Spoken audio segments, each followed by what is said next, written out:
Praise అలాడ్. ఈ దినం దేవుని వాక్యమునకు మీకందరికీ స్వాగతం, సుస్వాగతం. అందరూ ఎలా ఉన్నారు? బాగున్నారు కదా? మీకు మీ కుటుంబాలకు శుభం, శాంతి, సమాధానము కలుగునుగాక. మీరు చేస్తున్న ప్రతి ప్రయత్నంలో దేవుడు తోడుగా ఉండి మీ చదువులో, మీ కుటుంబ జీవితంలో, వ్యాపారంలో, ఉద్యోగ జీవితంలో, సంసార జీవితంలో దేవుని ఆత్మ మీకు తోడుగా ఉండి దేవుని వాక్యము ప్రకారం దేవుడు మిమ్మల్ని నడిపించి ఉన్నతమైన ఆధ్యాత్మికమైన స్థితిలో నిలబెట్టి తన రాకడకు ప్రభువు సిద్ధపరచునుగాక. దేవుని శిష్యులు అపోస్తలుల యొక్క జీవిత చరిత్రను మనం ధ్యానం చేస్తూ ఉన్నాం. దేవుడు వారి జీవితాన్ని ఎన్నుకొని వారి జీవితంలో దేవుడు ఎలా వారిని సేవలో వాడుకున్నాడు, దేవుని యొక్క శిష్యుల యొక్క స్వభావము, గుణ లక్షణములు ఇవన్నీ మనం నేర్చుకొని మన జీవితంలో అన్వయించుకొని మనం కూడా అటు రీతిగా జీవించడానికి దేవుడు కృప చూపించాలని ప్రార్థన చేస్తూ మరి ముందుకు కొనసాగుతూ ఉన్నాం. ఈరోజు ఆంద్రేయ అనేటటువంటి దేవుని శిష్యుని గురించి ఈరోజు మనము తెలుసుకోబోతూ ఉన్నాం.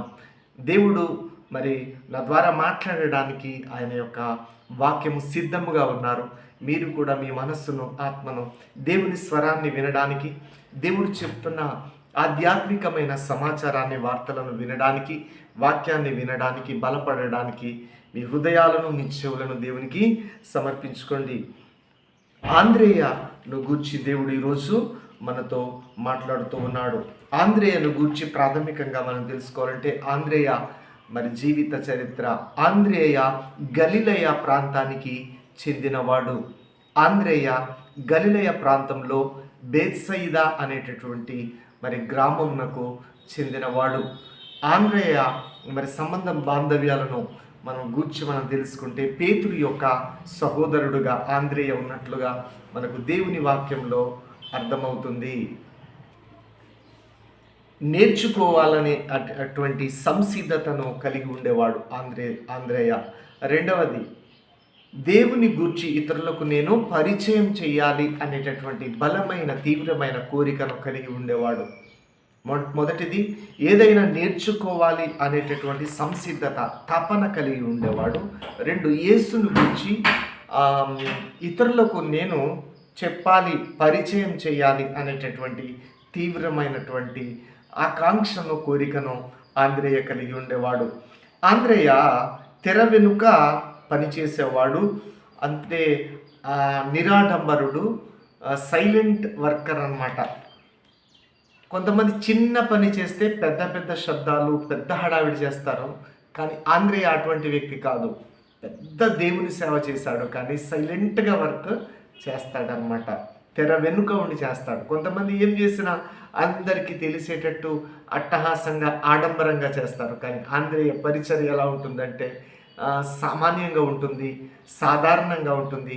ఒక రకంగా చెప్పాలంటే నిరాడంబరంగా, ఎటువంటి ఆడంబరాలు లేకుండా ఆంద్రేయ పరిచర్య ఉంటుందని మనం తెలుసుకోవాలి. సంబంధాలను పెంపొందించే పరిచర్య, కార్యాచరణాత్మక కార్యరూపం దాల్చే పరిచర్య చేసినట్లుగా మనం చూస్తూ ఉన్నాం. అతని పరిచర్యకు ఆధారం ఏమిటంటే విశ్వాసము. ఈ ఆంద్రేయ అనేటటువంటి శిష్యుడు ప్రాథమిక 12 మంది శిష్యుల్లో మొట్టమొదటి శిష్యుడు అని మనం తెలుసుకోవచ్చు. మొదటి విషయం మనం తెలుసుకోవాలంటే, మొదటి విషయం ఆంద్రేయ జీవిత చరిత్రలో మొదటి విషయాన్ని గురించి మనం విందాం, నేర్చుకుందాం, బలపడదాం, అధ్యయనం చేద్దాం, ధ్యానం చేద్దాం. మన అంతరంగంలో దేవుడు, ఆంద్రేయ జీవితంలో దేవుడు కార్యం చేసిన దేవుడు మన జీవితంలో కూడా ఈరోజు ఒక బలమైన కార్యము దేవుడు చేయబోతూ ఉన్నాడు. ఒక మార్పు అనేది కలగ చేయబోతూ ఉన్నాడు. యేసును వెదకువాడు ఆంద్రేయ. ఎవరండి? ఆంద్రేయ యేసును వెదకువాడు మరియు యేసు యొక్క శిష్యుడుగా జీవించాడు. ఆధ్యాత్మికంగా ఆంద్రేయ చాలా ఆకలిగా ఉన్నాడు. మనం ఆకలైనప్పుడు ఎప్పుడెప్పుడు ఆహారం తింటాం, ఎప్పుడెప్పుడు ఆకలిగా ఉంటాం కదా. కానీ ఆంద్రేయ ఆధ్యాత్మికమైనటువంటి ఆకలి కలిగిన వాడు. అంటే దేవునిని గూర్చి తెలుసుకోవాలి, దేవునిలో నేను బలపడాలి, దేవుని వాక్యము వినాలి అనేటటువంటి ఆకలి, దేవుని నియమాలు పాటించాలి, దేవుని సేవ చేయాలి అనేటటువంటి ఆకలి, ఆతురత, ఆకాంక్ష కలిగిన వాడు ఆంద్రేయ. ఈయన మొట్టమొదట బాప్తిస్మం ఇచ్చు యోహాను దగ్గర శిష్యుడిగా పనిచేశాడు. అయితే యేసు దేవుని గొర్రెపిల్లగా గుర్తింపబడ్డ తర్వాత, యేసు బాప్తిస్మం పొందిన తర్వాత, ఈయన నా ప్రియ కుమారుడు, యేసే ప్రియ కుమారుడు, విమోచించే కుమారుడు, యేసు దేవుని గొర్రెపిల్ల వధింపబడడానికి ఈ లోకంలో పుట్టారు అని అర్థమైన తర్వాత అతను సర్వసత్యంలోనికి వచ్చాడనమాట. అంటే సత్యం నుండి సర్వసత్యంలోనికి వచ్చేసాడు. అంటే యోహాను శిష్యుడిగా ఉండి యోహానును విడిచిపెట్టి యేసు ప్రభు దగ్గరికి వచ్చాడనమాట. పూర్వపు తన యొక్క నాయకుడైనటువంటి యోహానును విడిచిపెట్టి యేసు ప్రభు దగ్గరకు వచ్చాడు. యోహాను సువార్త 1వ అధ్యాయము 35వ వచనం నుండి 37వ వచనం వరకు ఈ వాక్యాలు ఈ విధంగా వ్రాయబడ్డాయి.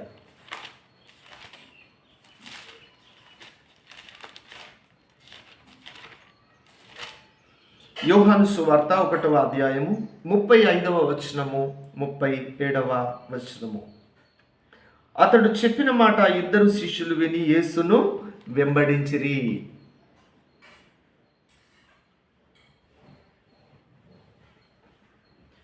చూడండి, దేవుని గొర్రెపిల్లగా గుర్తుపట్టడం చూద్దాం. ఆంద్రేయ మరునాడు మరల యోహాను అతని శిష్యులలో ఇద్దరు నిలుచుండగా అతడు నడుచుచున్న యేసు వైపు చూచి, ఇదిగో దేవుని గొర్రెపిల్ల అని చెప్పెను. అతడు చెప్పిన మాట ఇద్దరు శిష్యులు విని యేసును వెంబడించిరి. ఇద్దరు శిష్యులు, పేతురు, వీళ్ళందరూ కూడా యేసును వెంబడించడానికి ఇతను చెప్పిన మాట ఆధారమైంది. యేసు ప్రభువును కనుగొన్నాం, చూచాం, ఆయన దేవుని గొర్రెపిల్ల, ఆయన మెస్సయ్య అని చెప్పినప్పుడు ఆంద్రేయ చెప్పిన మాట విని, సత్యాన్ని విని పేతురు కూడా యేసు ప్రభువును వెంబడించడం మొదలెట్టాడు. నిజమైన దేవుడు పరిచయం అయిన తర్వాత యోహానును విడిచిపెట్టి సర్వసత్యంలోనికి వచ్చేసాడనమాట. ఆధ్యాత్మికంగా ఎలా అర్థం చేసుకోవాలంటే, ఏదో ఆచారాలలో పుట్టిన మనము, ఈ లోకంలో జన్మించిన మనము యేసు ప్రభువుని చేరాలంటే పాత జీవితాన్ని విడిచిపెట్టి, పాత లోకాన్ని విడిచిపెట్టి ఆధ్యాత్మికంగా దేవుని కూడా మనం వెంబడించాలి. దేవుడు వెంబడించమని చెప్పినప్పుడు ఇతను 1 నెల రోజులు టైం తీసుకోలేదు, 1 సంవత్సరం టైం కూడా తీసుకోలేదు. వెంటనే ఆయన దేవునిని వెంబడించాడు. ఇప్పుడు అర్థమైంది కదా, యేసును వెతికేవాడుగా ఉన్నాడు.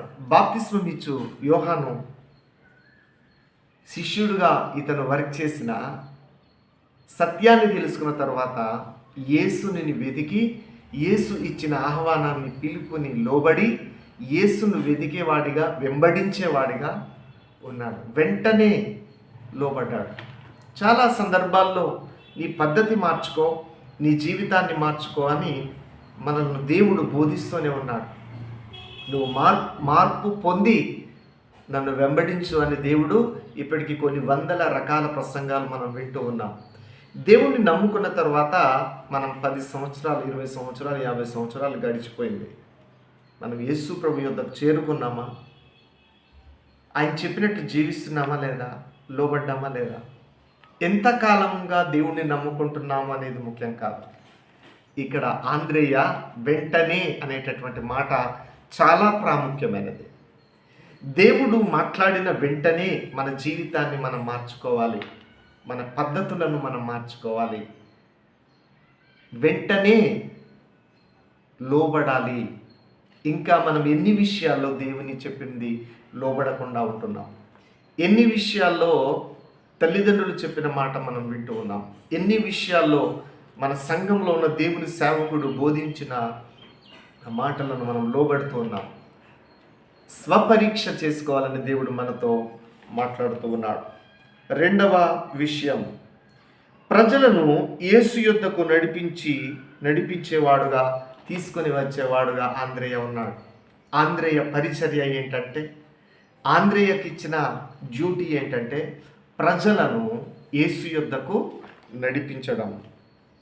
మొట్టమొదటి విషయం ఏంటంటే, తన సహోదరుడైనటువంటి పేతురును యోహాను రాసినటువంటి పత్రిక 1వ అధ్యాయము 41వ వచనం నుండి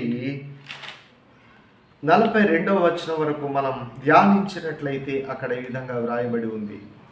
ఇతడు మొదట తన సహోదరుడైన సీమోనును చూచి, మేము మెస్సయ్యను కనుగొంటిమి అని అతనితో చెప్పాను.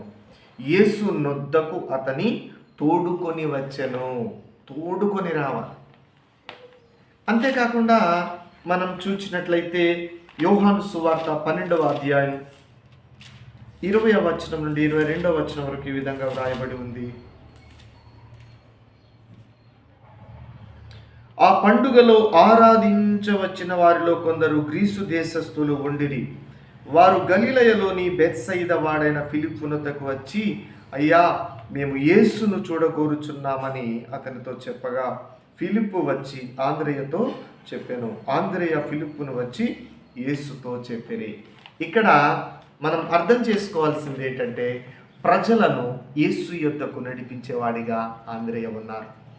గలిలయ ప్రాంతం నుండి వచ్చినటువంటి మనుషులను ఫిలిప్పును కలిసినప్పుడు, ఫిలిప్పు ఆంద్రేయతో చెప్పినప్పుడు, ఫిలిప్పు ఆంద్రేయ కలిసి యేసు యొద్దకు వచ్చి ప్రజలను మిమ్మల్ని చూడాలనుకుంటున్నారు, మీతో మాట్లాడాలనుకుంటున్నారు అని చెప్పి పర్మిషన్ తీసుకొని ప్రజలను యేసు యొద్దకు నడిపించేవారుగా ఉన్నారు. ఒక్కసారి ఆలోచించండి.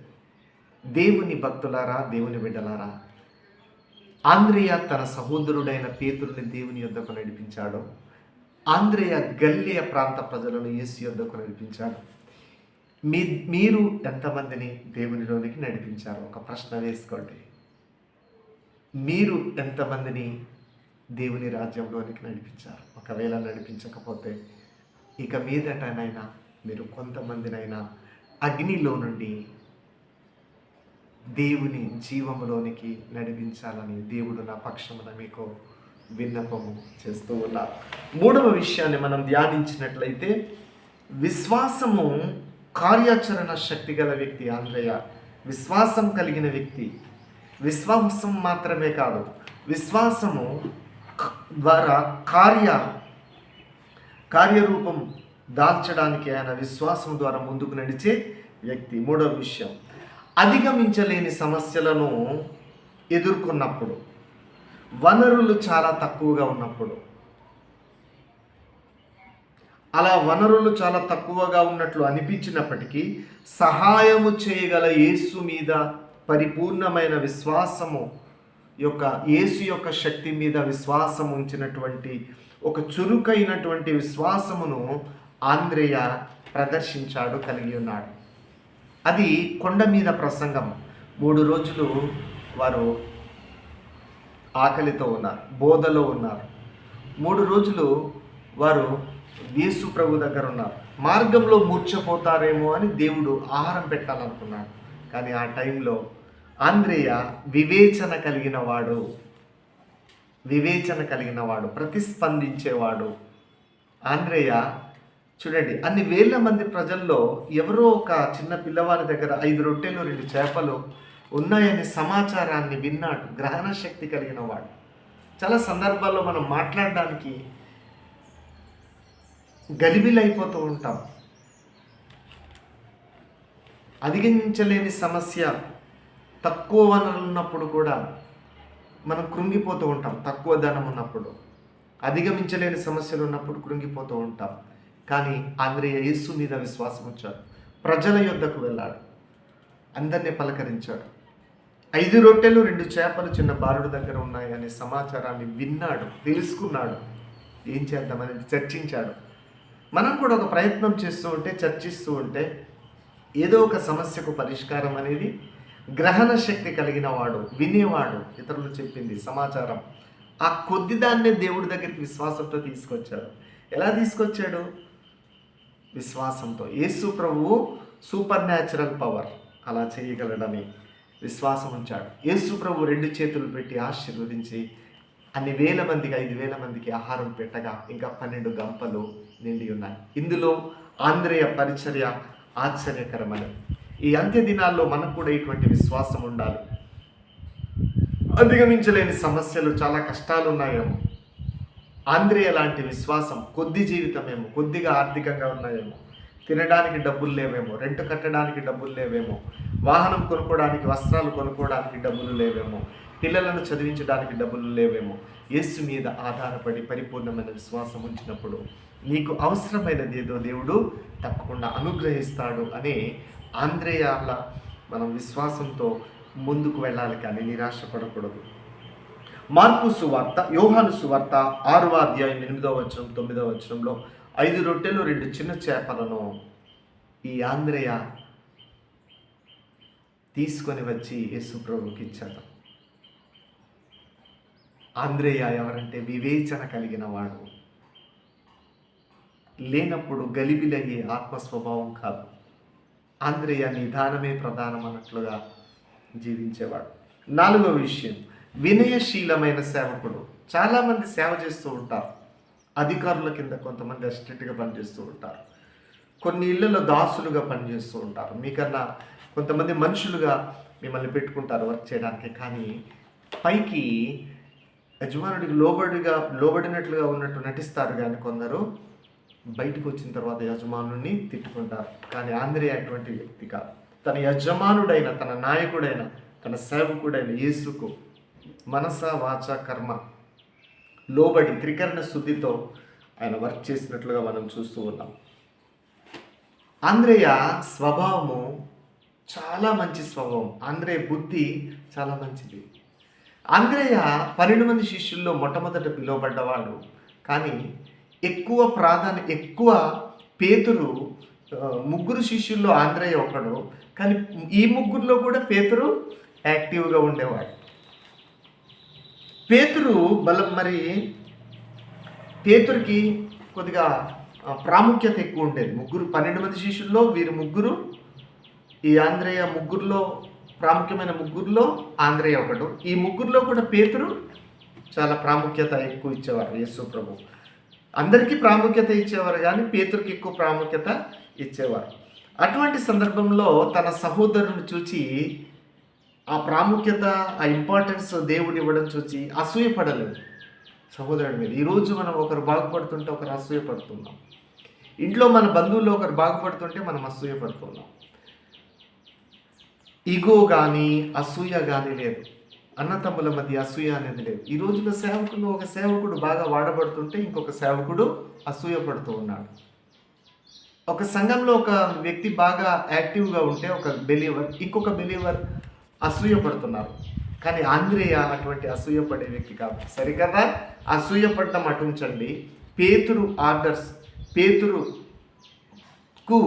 కూడా కలిసి మెలిసి, అతని ఆత్మతో కలిసి, ప్రేమతో కలిసిపోయి మనస్ఫూర్తిగా పరిచర్య చేస్తూ, తెర వెనుక పరిచర్య చేయడం ముఖ్యం కాదు, దేవునితో కలిసి పరిచర్య చేయాలి. మనుషులతో కూడా, సేవకులతో కూడా మనసు కలిపి పరిచర్య చేయడం చాలా ప్రాముఖ్యమైన విషయం. దేవుని ఆత్మ ఉండడం వల్లే, దేవుని యొక్క భయము, భక్తులు ఉండడం వల్లే దేవునితోనూ, పేతురుతోనూ, 12 మంది శిష్యులతోనూ ఇమిడిపోయాడు. చాలామంది ఇమడలేరు ఈ దినాల్లో.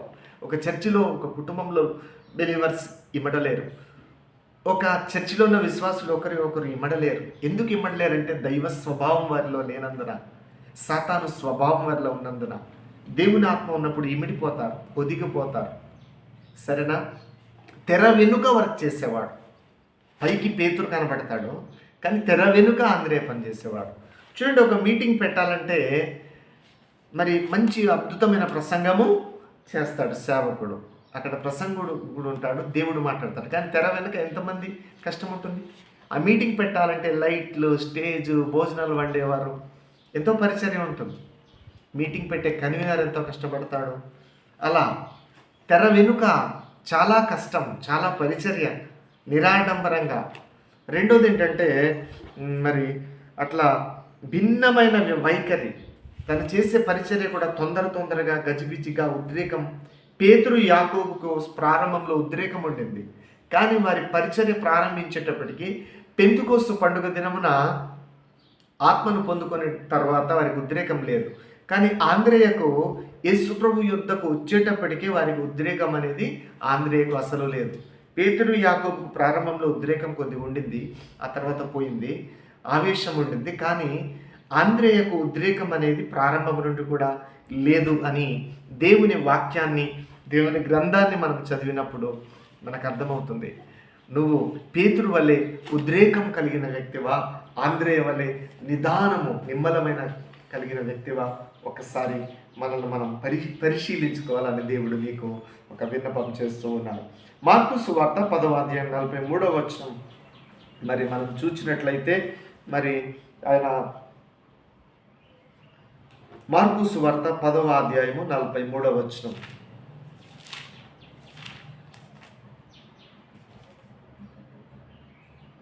మీలో అలాగుండకూడదు, ఎవడైనను గొప్పవాడై ఉండగోరిన యెడల వాడు మీకు పరిచారము చేయవలెను. ఎప్పుడు గొప్పవాడిగా మరి ఎప్పుడు కూడా ఆంద్రేయ ప్రదర్శించుకోలేదు. ఎప్పుడు కూడా ఆయన మహిమే వెతికేది, దేవుని మహిమ.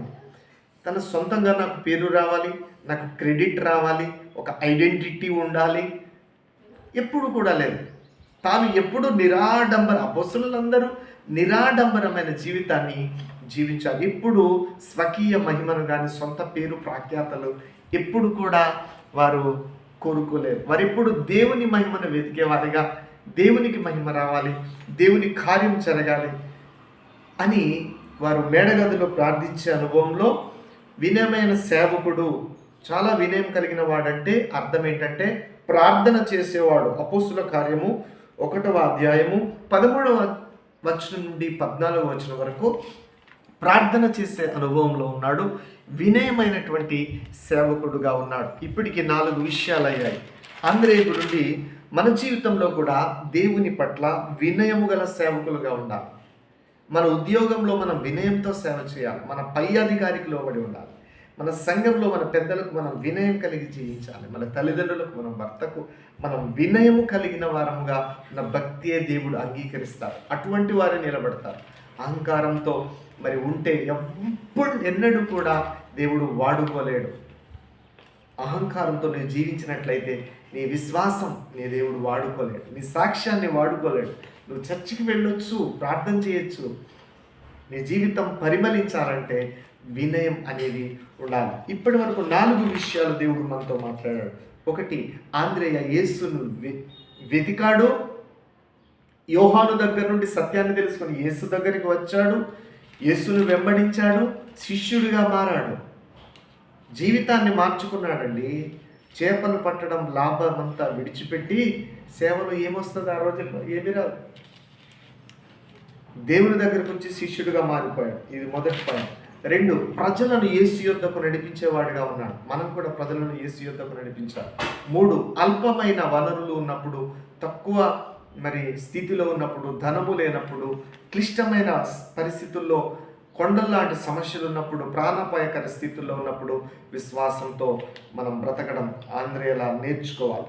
4వ విషయం, వినయము కలిగిన వ్యక్తి సేవకుడు అంటే పరిచారకుడు. రొట్టెలను పంచిపెట్టాడా లేదా? వాక్యం చెప్పడమే కాదు, మనం మన సంఘంలో పరిచారకులుగా ఉండాలి. 5వ విషయం, నేర్చుకోవాలనే తపన సత్యాన్ని గ్రహించే గుణం అతనిలో ఉందంట. ఈరోజు మనకు ఈ గుణ లక్షణం అనేది ఉండాలి. నేర్చుకోవాలి అనే తపనలో ఉండాలి. దేవునిలో మనం నేర్చుకోవాలి. గతంలో నేర్చుకున్నాం కదా అనేటటువంటి ఆలోచన పక్కన పెట్టి, ఇక మీదట కూడా నేను నేర్చుకోవాలి, ఒక విద్యార్థిగా, ఒక భక్తుడుగా నేర్చుకోవాలి, దేవుని యొద్ద నుండి నేర్చుకోవాలి, సేవకుల ద్వారా నేర్చుకోవాలి, సేవను నేర్చుకోవాలి, సంఘంలో విశ్వాసిగా ఎలా ఉండాలో నేర్చుకోవాలి, క్రీస్తు కుమారుడిగా, కుమార్తెగా నా గురుతర బాధ్యతలు ఏంటి, భార్యగా నేనేం ఉండాలి, భర్తగా నేనేం చేయాలి అనేది నేర్చుకోవాలి, ఉద్యోగంలో నేనేం చేయాలి, నా ఉద్యోగం ఏంటి, నా బాధ్యత ఏంటి, నేను ఎంతవరకు న్యాయం చేస్తున్నాను, నా వ్యాపారంలో నేను మెలకువలు నేర్చుకోవాలి. అనేక విషయాలు మనం నేర్చుకునే వారిగా ఉండాలి. ఇక్కడ దేవుని శిష్యుడంట ఆంద్రేయ నేర్చుకోవాలి అనే స్వభావము కలిగిన వాడు. నేర్చుకోవాలి, నాకంతా తెలుసు అన్నవారు పడిపోతారు. నేను నేర్చుకుంటేనే కదా అది ఉపయోగపడుతుంది. పరిచర్యను నేర్చుకున్నాడు, పరిచర్య చేశాడు. నువ్వు వేరేది ఏదైనా భూ సంబంధమైనది నేర్చుకుంటే అది నీ జీవితంలో ఎప్పుడైనా అవసరం ఉంటే నీకు ఉపయోగపడుతుంది.